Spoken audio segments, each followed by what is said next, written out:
होता है, किसी तरह की हिंसा होती है, तो हमेशा हमने देखा है कि सबसे ज्यादा जो प्रभावित होती हैं वो महिलाएं होती हैं, क्योंकि महिलाएं बहुत आसान जरिया होती हैं उनको टारगेट करने का। और सबसे ज्यादा डरी सहमी भी इस बार भी नूह में जब हिंसा हुई तो ये महिलाएं ही थी। उन्हीं महिलाओं के बीच में इस वक्त आई हूं, एक घर के अंदर आई हूं, और इनसे ही जानते हैं कि जब उस तरह का उपद्रव का माहौल बना तो इनके अंदर क्या चल रहा था और कैसे इन्होंने खुद को बचाया।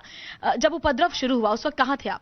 हम अंदर घर में, हम लड़ में गए थे पहले कलश चढ़ाने के लिए, तो हम यहाँ पे आ गए थे। अच्छा, वो जो यात्रा निकाली जा रही थी वहां आप जा रहे थे? हाँ, हम गए थे, कलश चढ़ाई थी हमने वहाँ पे। तो लेकिन उसके आने के बाद आधा घंटा बाद ये कांड हुआ था। तो हम अपने घर आ गए तो एकदम शोर सराका हुआ था जैसे, तो हम अपने अंदर आ गए थे। तो बच्चों को अंदर बंद कर लिया था, क्योंकि हो सकता है बच्चों के लिए भी खतरा हो सकता है, तो हम इसलिए हम अंदर बंद हो गए थे। तो आपने अपने घर का दरवाजा बंद कर लिया था? जी हाँ। और देखे बाहर तो एक साइड से धुआं बंद हुआ, एक साइड से चालू हुआ, एक साइड से बंद हुआ, एक साइड से चालू हुआ। तो यहाँ पे सुना है कि एक दुकान के भरी हुई कपड़े लत्तों की दुकान पे भी भरी हुई में आग लगा दी गई है। जी, ऐसा होता है तो ये डर लगा रहता है कि महिलाओं के ऊपर कहीं कुछ दिक्कत ना हो, क्योंकि महिलाओं के लिए सबसे बड़ी दिक्कत हो जाती है अपनी सुरक्षा की। कई तरह की बातें हैं जिनसे महिलाएं घबराती हैं कि कोई उनके पास ना जाए, उनको किसी तरीके का कोई नुकसान ना पहुंचाए। छोटे छोटे बच्चे हैं जो हमारे पीछे पीछे भागते हैं, तो हम क्या करें देख के बाहर जाके। तो बच्चों को भी तो बचाना हमारा धर्म है, हमारे भी तो बच्चे हैं। खराब हो गई, बच्चे बीपी डाउन हो गया, उनकी खाना नहीं खाया उन्होंने डर के मारे। आपने क्या देखा? यही देखा था कि गोलियां चल रही थी और क्या नाम है, धुआं उठ रहा था, घरों में पथराव हो रहा था। पथराव की वजह से बच्चे इतने डरने लगे कि खाना तक नहीं खाया रात को। आपको भी इस बात का डर लग रहा हो कहीं उपद्रवी आपके घर तक ना आए? अगर घर तक आए तो आपके साथ क्या व्यवहार हो? क्योंकि महिलाओं में इज्जत का भी डर है, अपने बच्चों की जान का भी डर है। आखिर हम महिलाएं क्या कर सकती हैं? कुछ नहीं कर सकते। अपनी इज्जत का भी डर हाँ, इज्जत का भी डर है ऐसे उसमें रहने के लिए। तो हमारा एक बेटा भी आगा चपेट में, बाहर जाके देखने लगा तो उसके ऊपर कम से कम कोई पथराव कर दिया, 50 आदमी टूट पड़े। तो वो जने कैसे जान बचाई, और आज भी उसका सारा शरीर सूजा हुआ। भतीजा है हमारा, बाहर खड़ा हो गया था यही देखने के लिए कि क्या हो रहा है। एकदम से ही, अभी तो कुछ भी नहीं था, एकदम से कैसे हो गया। देखा तो उसकी क्या नाम है, एकदम से उसके ऊपर टूट पड़े और उसको सब मारने लग गए। उसकी बड़ी मुश्किलों से जितनी भी महिलाएं इस इलाके की थी वो सभी अंदर घुस गई। हाँ, घर घुस गए, सारे घर में रही तब सब घर में घुस गए भाई, सब घर में घुस गए डर की मारी। तो आपको किस बात का डर लग रहा था आप लोगों को? नहीं डर लग रहा, कभी हम पे भी हमला हो जावे इसी बात को डर लग रहा है। और महिलाओं के लिए सबसे ज्यादा डर होता है, खासकर कबर की घर की जो बेटी बहुएं हैं उनकी सुरक्षा के लिए भाई वो तो जरूरी है। क्या करे, महिला बेटी है, जवान बहू है घर में, उनने बचावे हैं, अपना आपे बचावे हैं, इसलिए बहुत ज्यादा मुसीबत आ गई थी। महिलाएं क्या कर सकती है इसमें? अपने बच्चे बचाने के लिए तो भाई जो महिलाओं के बस की है वो तो कर सकती है ना भाई। बच्चा तो जरूरी है बचाने। जो बड़े बड़े बच्चे हैं वो बाहर निकले हुए हैं, कहीं कोई काम पे गया हुआ, कोई कहीं फंस गया, कोई कहीं फंस गया, तो घर में महिलाएं थी, तो वो अपनी सुरक्षा करें, बच्चों की करें, इसलिए बहुत ज्यादा डर होगा था। और गांव के जो हमारे मतलब गली के हैं वो तो बिल्कुल प्यार में थे, ये तो बाहर के लोग आए थे जिनने हंगामा करा था। हाँ, पथरावबाजी करी, हुड़दंग मचाया है। नहीं, सुबह से हम गए थे कलश यात्रा में, बजरंग दल की कलश यात्रा में गए थे, खूब अच्छे से 12 बजे तक कोई भी दिक्कत नहीं थी। खूब आराम से हमने खूब कलश यात्रा में गए, मंदिर पर जल चढ़ाया है, वहां से वापस आए।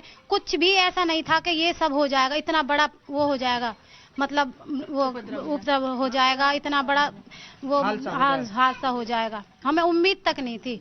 बहुत अच्छे से हमने कलश यात्रा करी, जल स्प्रे करा, खूब अच्छे से जल चढ़ाया भोले बाबा पे, खूब प्रसाद वगैरह ग्रहण करके आए। लेकिन एकदम से पता ही नहीं 12-1 बजे ऊपर से खेड़ा मोड़ पे आवाज आने लगी कि वहां पे लड़ाई हो रही है, गोलीबारी हो रही है, पथराव हो रहे हैं। तो देखा बाहर निकल के तो गाड़ियां जल रही थी, उनके धुआंधार हो रहे थे, उससे बच्चे भी डरने लगे। फिर आप लोग अपने घर में आके किसी तरह अपने आप को बचाया? आप लोग अपने घरों में ताले लगा के हम भीतर हो गए, क्योंकि पथराव आ रहा था, बाय चांस हमारे घर में कोई उपद्रवी घर में आ जाए। हम तो कल सोए थे तो गेटन में भी करंट लगा के सोए थे, कभी कोई अंदर ना बढ़ जाए। तो जब ये पथराव उपद्रव शुरू हुआ, ये महिलाएं जो कलश यात्रा करके कुछ लौट रही थी, कुछ लौट चुकी थी, तो वो किसी तरीके से खुद को बचाकर अपने बच्चों को सुरक्षित करके घरों के अंदर आई। और ये जो परिवार है यहाँ आसपास, उन लोगों ने अपने घरों को अंदर से बंद कर लिया। और अभी भी इनमें इतना दहशत है कि ये आज भी रात में जो करंट है उसको दरवाजे पर लगा के सोते हैं, करंट का कनेक्शन लगा के सोते हैं, ताकि कोई घर के अंदर एंट्री ना कर पाए।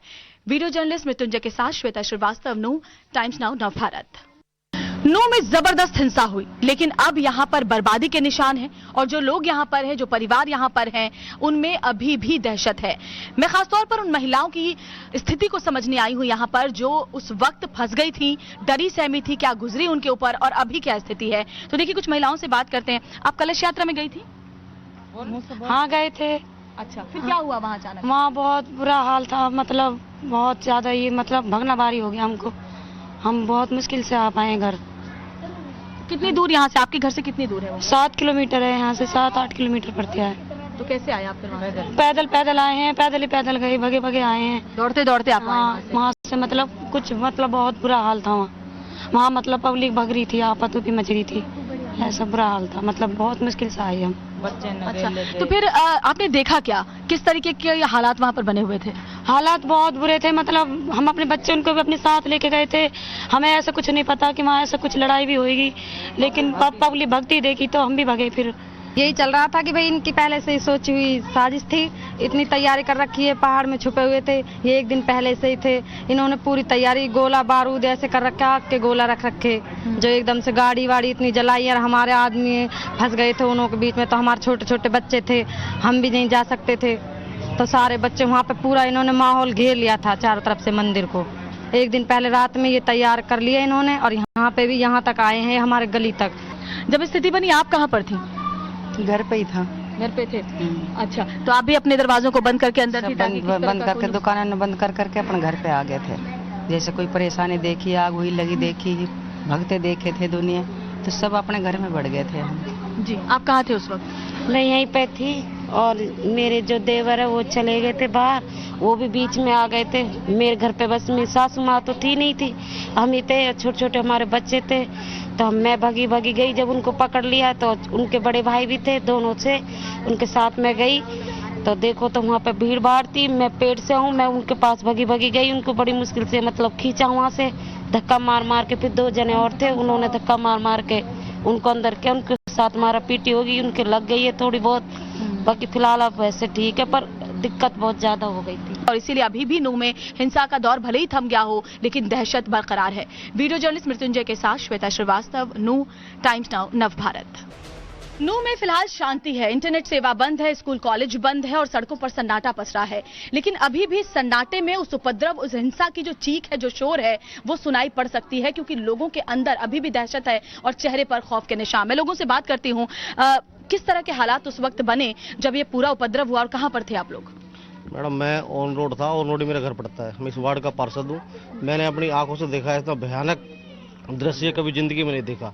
मेवात जो पार्षद हैं यहाँ के? जी, मैं मेवात जो भाईचारे की मिसाल जाना जाता था, आज ऐसा दृश्य देखकर लगता नहीं कि भाई ये कुछ परसेंट लोग जिन्होंने उत्पात मचाया है कि भाईचारे लायक है।